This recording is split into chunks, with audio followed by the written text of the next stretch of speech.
piston number 1 dito. Ito yung bank 1 mga bay. Ito yung bank 2. Yung bank 1 piston na 1, 2, 3.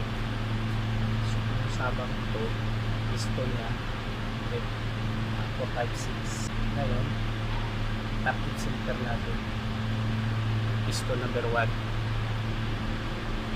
Huwag kayong malito mga bay.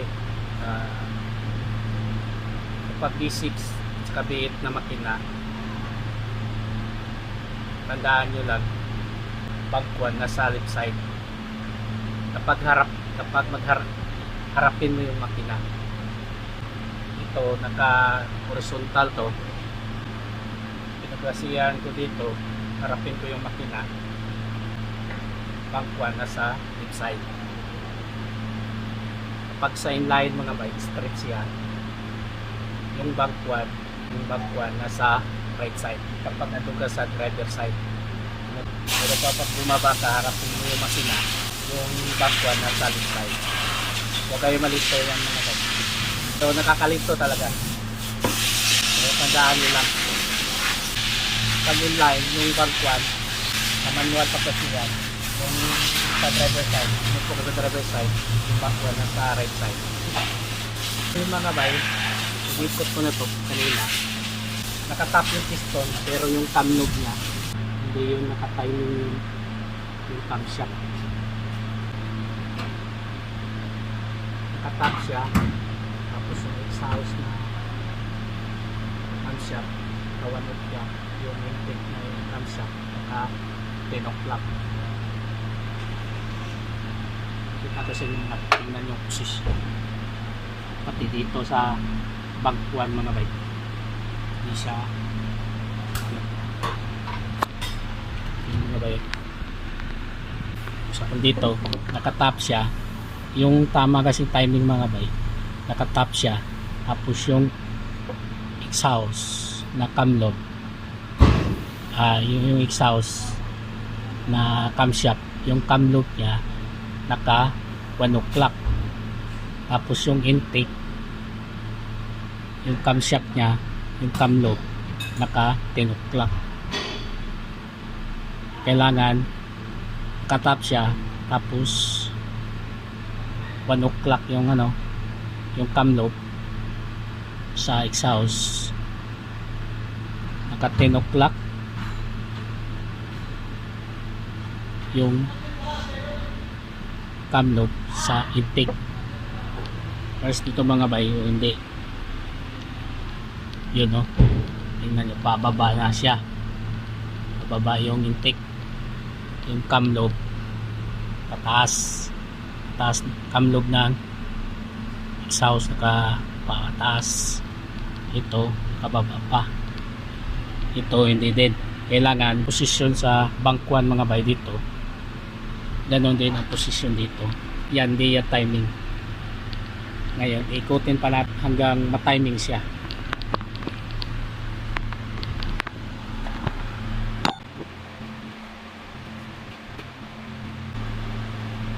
Ito mga bay, may tanda ako,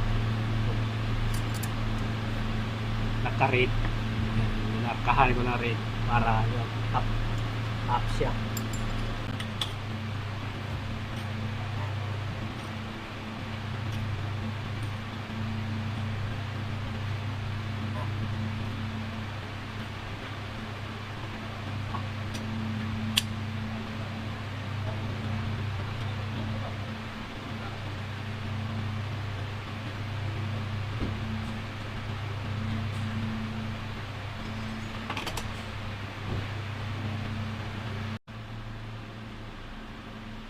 Mga bay,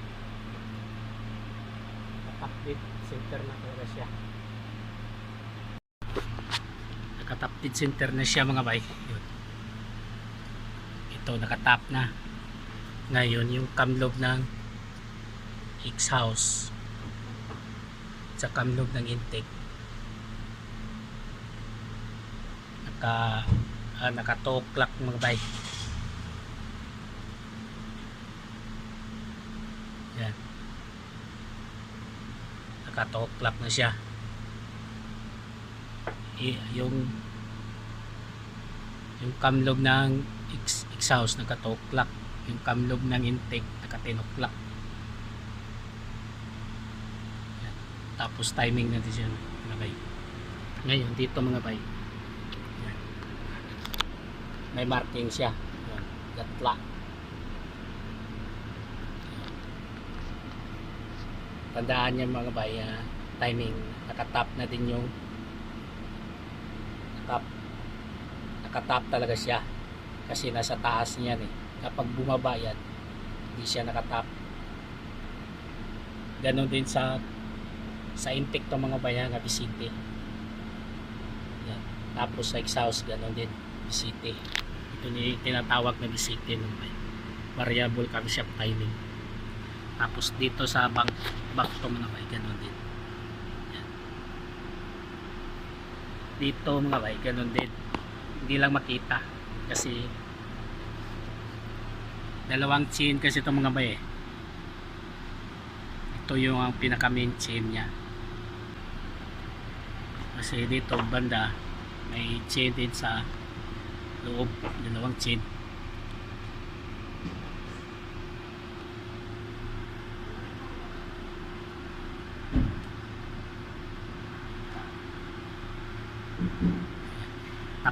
Top dead center na talaga siya mga bay.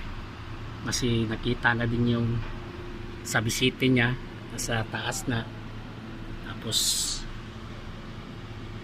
piston number 1 nakataas na din. Tapos yung exhaust ng cam lobe naka 2 o'clock. Yung intake na cam lobe naka 10 o'clock. Yan ang palatandaan mga bay na naka top dead center na siya. Bago kayo magbaklas ng timing chain. Yan. Ito mga bay, may special tools na pangkalang dito. Pero gamitin lang yon kapag magpalit kayo ng bisite o mag engine overhaul kayo. Ito yung ginagawa ko, ano lang, palit lang ng water pump. Pwede siya hindi gamitan ng special tools. Bali mga bayan, firing order 142536. Ngayon, yung running mate naman, piston number 1 nasa taas. May kaparehas siya na piston din sa kabila na nasa taas din. Yung running mate mga bay, 1 5 2 6 3 4. Yung running mate, yung piston number 1 nasa taas, yung piston number 5 nasa taas din, nakatap siya. Yun ang sabi na running mate mga bay. Bali kaparihas niya. Huwag kayong malito niyan mga bay, iba yung running mate, iba din yung firing order. 142536 yung firing order mga bay. Running mate 152634. Yan mga bay. Ngayon mga bay, ang gagawin natin, magbaklas tayo ng tanggalin natin yung crankshaft pulley mga bay. Tapos bago tayo magtanggal ng engine support, kasi katapos ng engine support matanggal na yung crankshaft pulley, engine support, tapos yung tensioner, yung front cover na naman tatanggalin natin mga bay. Yan mga bay, tanggalin muna natin.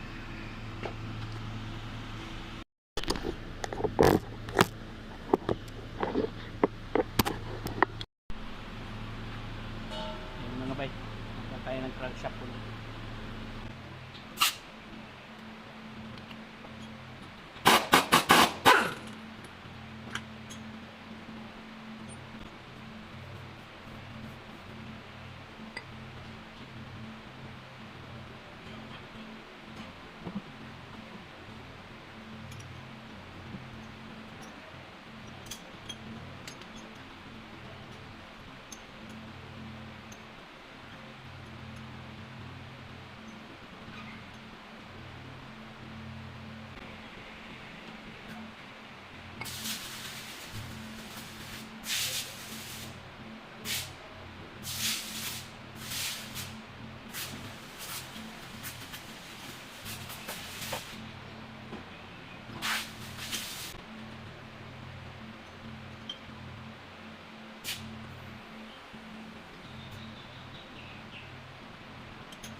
tanggal na.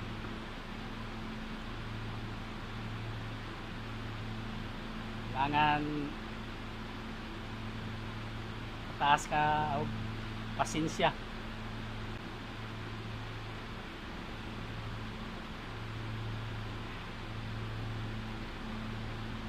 Tanggal na yung mga bike lang siya po ayun, tanggal tayo sa tornilyo ng foot cover. Dahil tanggal tayo ng tatanggalin natin yung foot cover.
Tapos muna tayo ng tissue na rumdamay.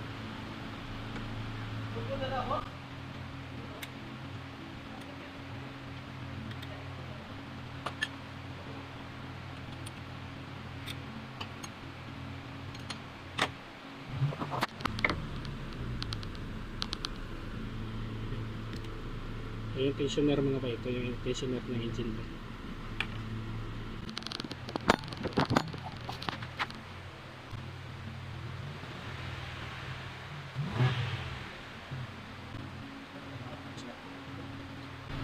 Gagawin natin mga ba, hinahin natin yung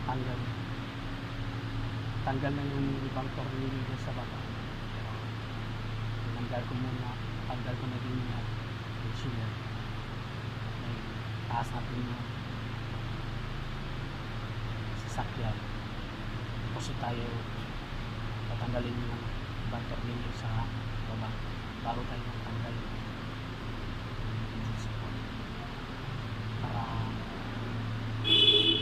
kasi pag magtanggal tayo ng baka down yung mahirapan pa tayo dahil natin yung mga tornilyo sa ilalim bago sa taas.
Yan mga bay, yung ibang tornilyo dito natanggal na. Maliban lang sa itong mahabang tornilyo, sabay na lang natin pagtanggal na sa front cover. Ngayon ibaba natin mga bay yung sasakyan, doon tayo mag-focus sa kinabanda.